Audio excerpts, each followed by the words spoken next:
Starbase 7.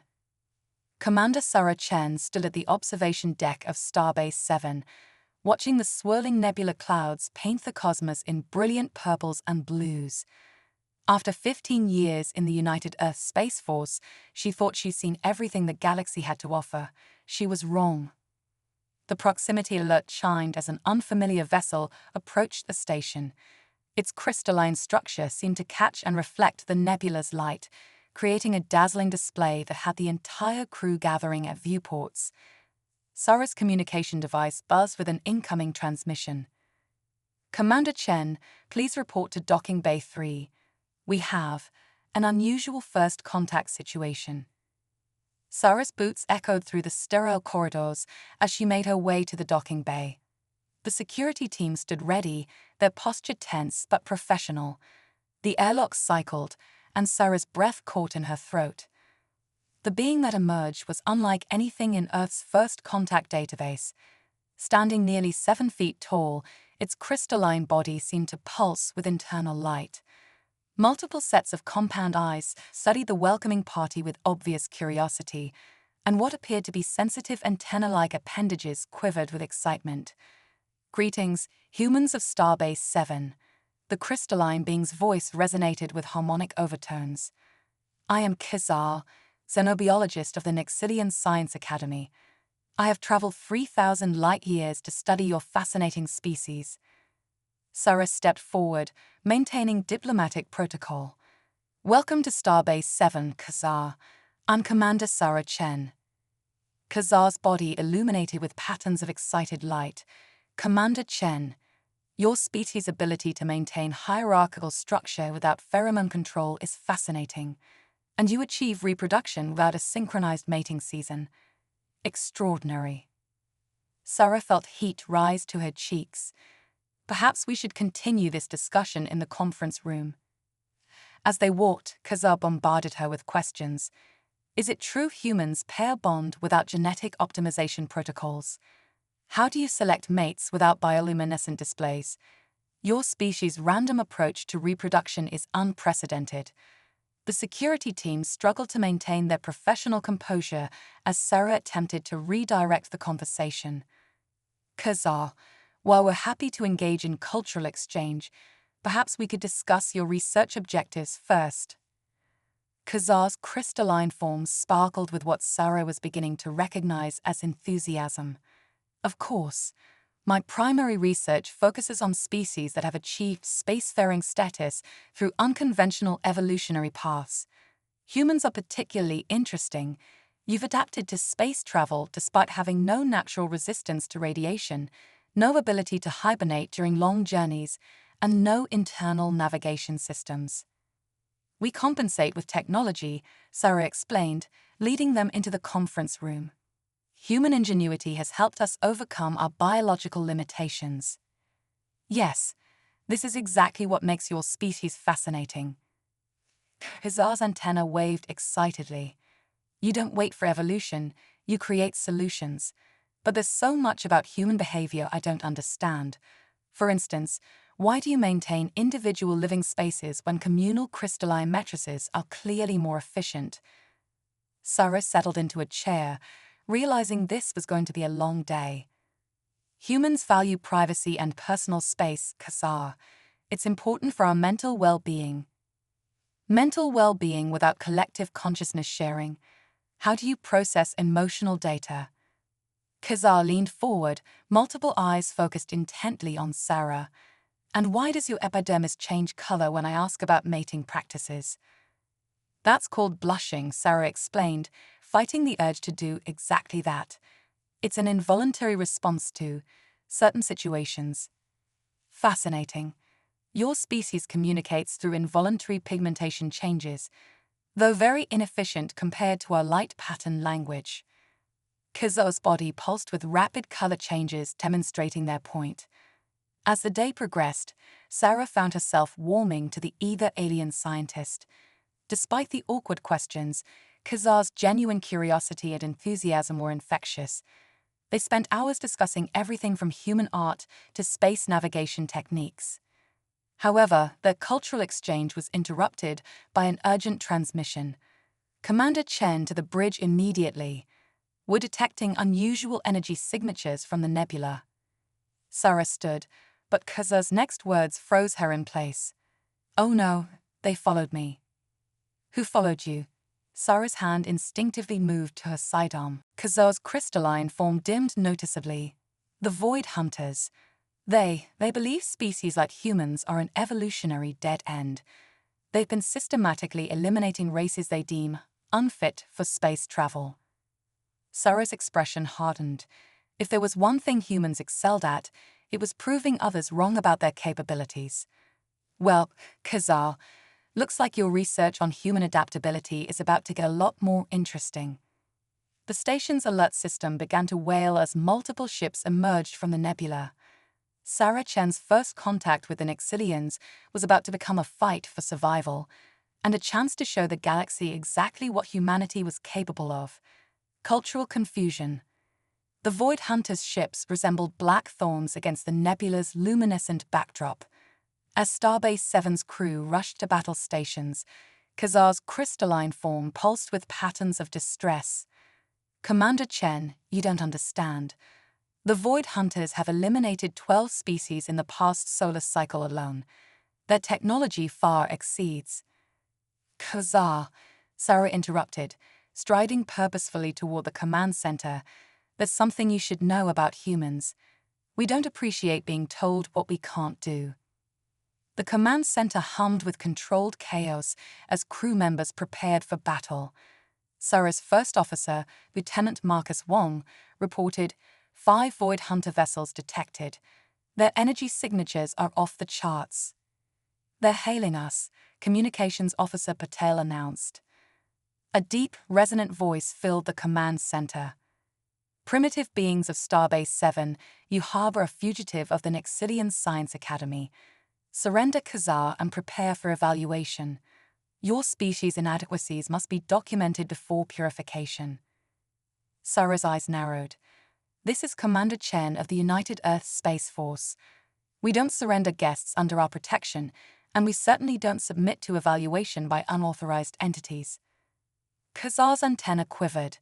Commander, standard protocol among spacefaring races is to accept evolutionary superiority claims and hope for mercy. Well, Kazar, humanity never got that memo. Sarah turned to her crew. Lieutenant Wong, activate the experimental shield harmonics. Patel, send an emergency burst transmission to Earth Command. Engineering, prepare for my signal. The Void Hunter's response was immediate. Your defiance is typical of underdeveloped species. You lack the genetic programming for proper hierarchical response. Sarah smiled. Actually, we call that free will, and we're rather fond of it. She turned to Kazar. You wanted to study human adaptability. Watch carefully. The first Void Hunter blast struck Starbase 7's shields. Instead of dissipating the energy, the modified shields absorbed and redistributed it through the station's power grid, a new technology that had only existed in theoretical papers 3 months ago. Impossible. Kazar's entire form brightened with surprise. You've weaponized your own defensive systems, but the energy calculations alone would require a caffeine-fueled engineering team pulling 3 all-nighters. Sarah finished. Welcome to human innovation, Kazar. We work best under pressure. The Void Hunters launched another assault, but this time Sarah was ready. Engineering, initiate Protocol Phoenix. The absorbed energy from the Void Hunters' attacks suddenly burst outward in a controlled wave, temporarily disrupting their ship's systems. Kazar watched in amazement as the supposedly primitive humans turned their enemy's superior technology against them. But this violates at least 3 laws of energy conservation, Kazar protested. Lieutenant Wong grinned. Human scientists have a saying, laws of physics are more like guidelines, really. As the Void Hunters regrouped, Sarah noticed something odd about their attack pattern. Kazar, your people are crystalline-based life forms. Do the Void Hunters share similar biology? Yes, though they've modified themselves extensively. Why? Sarah's eyes lit up with the kind of inspiration that had pushed humanity to the stars. What happens to crystalline structures under rapid temperature fluctuations? Khazar's antenna stood straight up in realization. They shatter. But generating that kind of temperature differential in space is exactly what our station's coolant systems are designed for, Sarah finished. Lieutenant Wong, prepare for my mark. Engineering, redirect all power to the external temperature regulators. Khazar, I need to know the exact resonant frequency of Void Hunter crystal matrices. As Sarah's plan came together, Khazar observed the humans with growing fascination. There was no genetic optimization at work here, no predetermined response patterns, just rapid adaptation and creative problem-solving. Commander, Khazar ventured, I feel compelled to note that your strategy has only a 12.3% chance of success. Sarah's grin was fierce. Then we're already exceeding our usual odds. Ready, everyone. Let's show these Void Hunters why humanity made it to the stars. The next few minutes were chaos as Sarah's improvised plan unfolded. The station's temperature control systems, never designed for offensive capabilities, cycled between extreme heat and cold and precise pulses. Combined with the resonant frequency Khazar provided, the effect on the Void Hunters' ships was devastating. Cracks appeared in their obsidian hulls, spreading like frost across a window.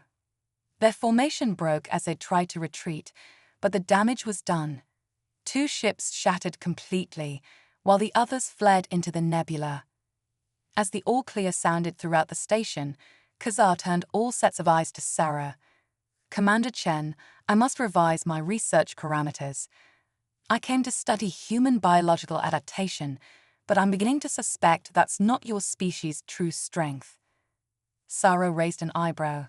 Oh, yes, humans don't adapt to the universe. Khazar's form pulsed with what might have been admiration. You make the universe adapt to you. Before Sarah could respond, the station's long-range sensors lit up with new contacts. The Void Hunters were returning, and they brought reinforcements. Well, Khazar, Sarah said, already formulating new strategies, ready for another lesson in human ingenuity. Khazar's crystalline form brightened. Actually, Commander, I believe I may have some ideas of my own. If humans can improvise with technology, perhaps it's time the Nexilians learn to do the same. Sarah smiled. The real cultural exchange was just beginning. Crisis on Nexus Prime. The reinforced Void Hunter fleet loomed before Starbase 7 like a gathering storm.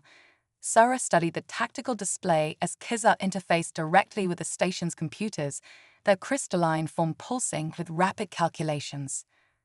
Commander, I've analyzed their new shield configurations, Khazar announced. They've adapted to prevent further thermal shock tactics. However, their antenna vibrated with what Sarah now recognized as excitement. I believe I understand how humans approach problem-solving. You don't just think outside the designated parameters, you deny the parameters exist at all. Sarah smiled. Now you're getting it. What's your idea? My ship's crystalline structure can amplify and redirect energy patterns. If we modify your station's shield harmonics to synchronize with my vessel's resonant frequency, we create a feedback loop. Sarah finished, catching on. Lieutenant Wong, help Khazar with the modifications. Patel, what's the status of our distress call? Earth Fleet reports they're still 6 hours out, Commander.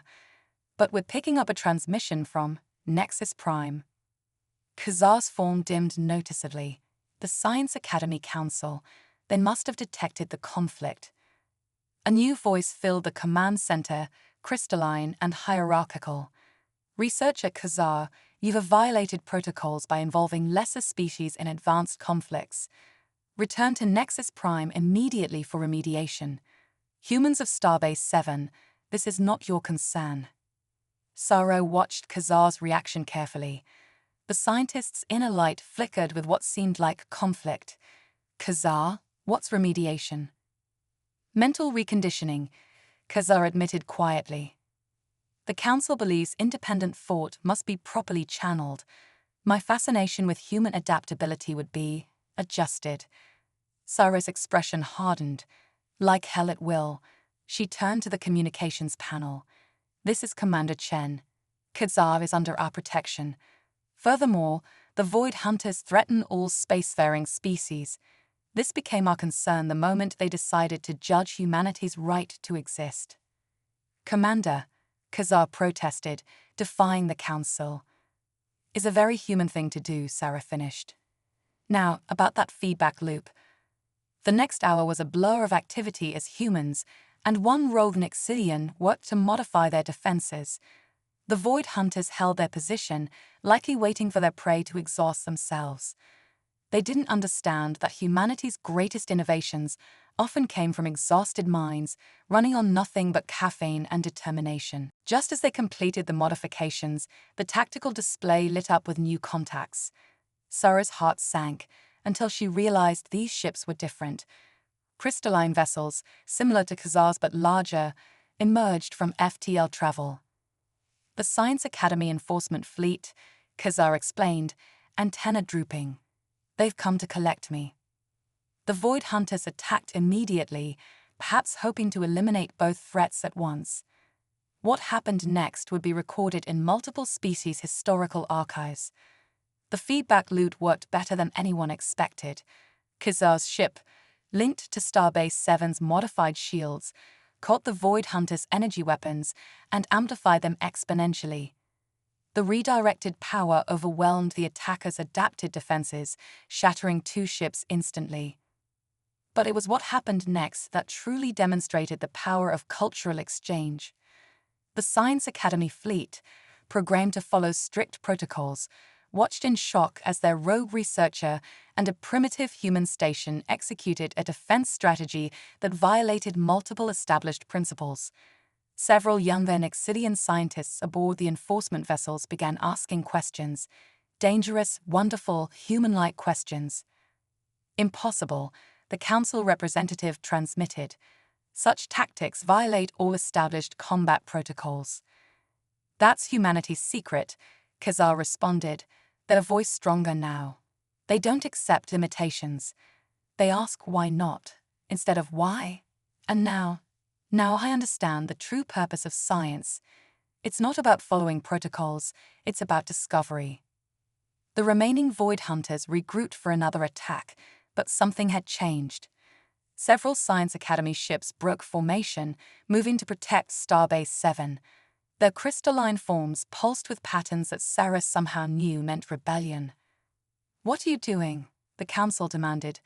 "Return to formation." "We choose to ask why not," came the response from multiple Nixilian vessels. The battle that followed was unlike anything in Earth's military records. Human improvisation merged with Nixilian precision as Sarah coordinated their combined defense. The Void Hunters, faced with an enemy that refused to follow predictable patterns, found their superior technology meant little against the chaos of innovation. When the last Void Hunter ship retreated, the command center erupted in cheers. Khazar turned to Sarah, their crystalline form glowing brighter than ever. "Commander, I owe you an apology. I came to study human adaptation, but you've taught me something far more valuable. Your species doesn't just adapt, you inspire others to evolve." Sarah watched as more Nixilian scientists requested permission to board Starbase 7, their antennae quivering with unhidden curiosity. "Well, Khazar, looks like your research paper just got a lot more interesting." Indeed, Khazar's form sparkled with amusement, though I still have many questions about human mating practices. "Let's focus on one cultural revolution at a time," Sarah interrupted quickly. "We still have the Council to deal with, and something tells me the Void Hunters will be back." Khazar's response was surprisingly human. "Good, that means more chances to prove them wrong." As Sarah looked around at her human crew working alongside excited Nixidian scientists, she realized this was more than a victory. It was the beginning of a transformation. Two species, learning from each other, growing stronger together. The universe hadn't seen anything like it before. It was about to see a lot more. Understanding humanity. 3 days after the battle at Starbase 7, Sarah found herself in an unprecedented situation, mediating a debate between traditional Nixilian scientists and what Kizar had dubbed the Human Approach faction. The station's main conference room sparkled with the light of agitated crystalline beings. But statistical models clearly show the superiority of established protocols. Elder scientist Xtal's form pulsed with frustrated patterns. 10,000 years of Nixilian advancement cannot be dismissed for human chaos theory. Why not? Kazar challenged, their antennae vibrating with excitement. Look at what they've achieved. Humans went from atmospheric flight to FTL travel in less than 2 centuries. While we spent millennia perfecting existing formulas, they simply asked, what if? Sarah sipped her coffee, her 4th cup that morning, and watched the intellectual revolution unfold. The younger Nixilians, inspired by humanity's approach to problem-solving, were questioning everything. The council representatives were not taking it well. Commander Chen, Xtel turned to her, crystalline form rigid with disapproval. Surely you understand the dangers of unrestricted innovation. Your own species' history is marked by technological disasters. True, Sarah acknowledged. We've made plenty of mistakes, but that's how we learn. Every failure teaches us something new. Intentional failure as a learning methodology. Xtol seemed horrified. This defies all educational protocols.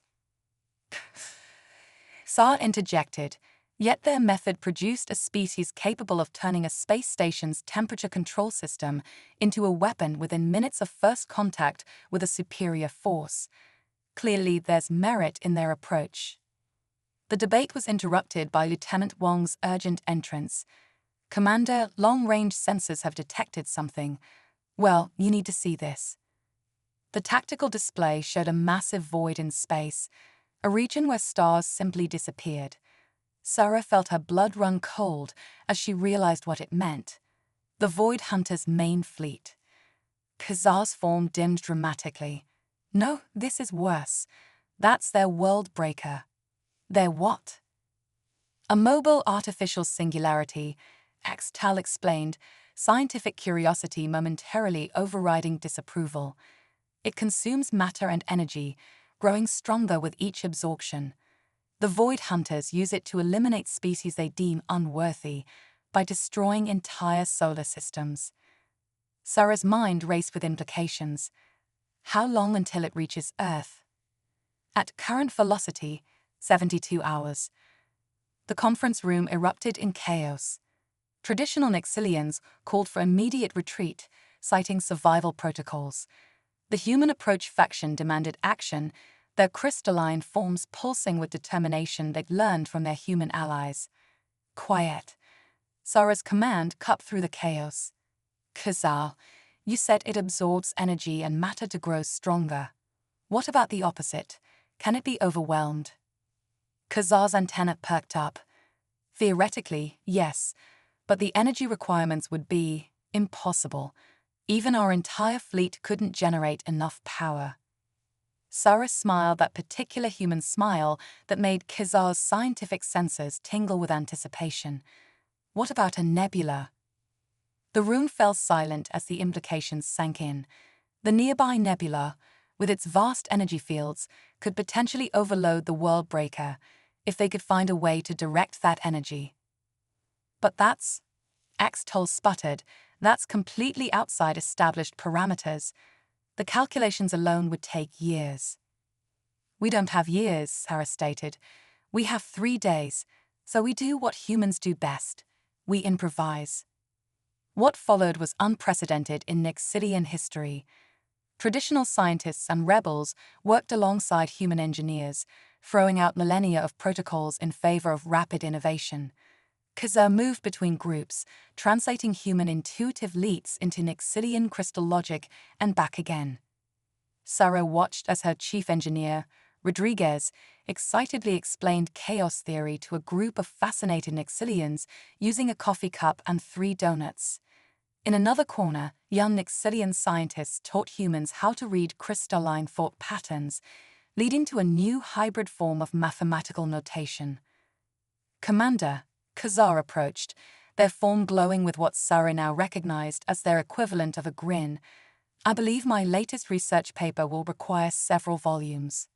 Oh, yes. Working title, Humanity's Greatest Contribution to Galactic Science, The Art of Winging It.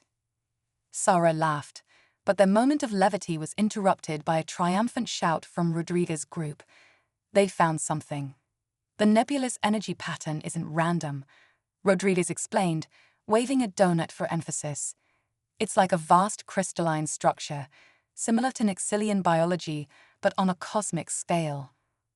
The Nixilian scientists pulsed with excitement as they grasped the implications. They could use their own crystalline nature to interface with and direct the nebulous energy, guided by human intuition and creativity.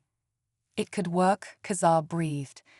But we'd need the entire Nixilian fleet, working in perfect harmony with human tactics. Which means convincing the Council, Sarah finished. Think they'll listen. Khazar's form sparkled with determination. They'll have to. Because there's one other thing I've learned about humans, Commander. When you decide something is possible, the universe tends to get out of your way. Sarah turned to the tactical display, watching the approaching void that threatened everything. Well then, let's go save the galaxy. How hard can it be? According to my calculations, Khazar offered helpfully, the odds of success are approximately 0.34%. Perfect, Sarah grinned. Better odds than usual. Let's get to work. As humans and Nixilians bent their heads together over calculations and battle plans, Sarah realized they were witnessing something unprecedented. Two species not just coexisting, but evolving together, becoming something greater than the sum of their parts. The Void Hunters wanted to eliminate species they deemed unworthy of the stars. Instead, they catalyzed an alliance that would change the galaxy forever. Assuming, of course, they could survive the next 72 hours. The ultimate test. The combined human Nixilian fleet assembled at the edge of the nebula was a sight unprecedented in galactic history. Crystalline ships pulsed with internal light beside the utilitarian bulk of Earth's warships. On Starbase 7's command deck, Sarah watched the final preparations with a mixture of hope and trepidation. The Council has officially sanctioned our plan, Khazar announced, their form glowing with barely contained excitement. Though they did note that this is, quote, the most irresponsible application of Nixilian science in 10,000 years. Only 10,000? Sarah smirked. We must be losing our touch. The plan they developed was exactly the kind of impossibility humans specialized in. The Nixilian ships would form a vast crystalline array, using their natural resonance to channel and amplify the nebulous energy. Human vessels, with their more adaptable shields and power systems, would protect the formation and guide the energy flow. Commander, Lieutenant Wong reported, the World Breaker has changed course. It's heading straight for Earth. They're trying to force our hand, Sarah muttered. Khazar, are your people ready? Khazar's antenna twitched nervously. As ready as anyone can be for something that's never been attempted in the history of the galaxy. The younger scientists are quite excited. The elders are less enthusiastic. Tell them to think of it as a very large experiment. Sarah opened a channel to the fleet. All ships, this is Commander Chen. I won't lie.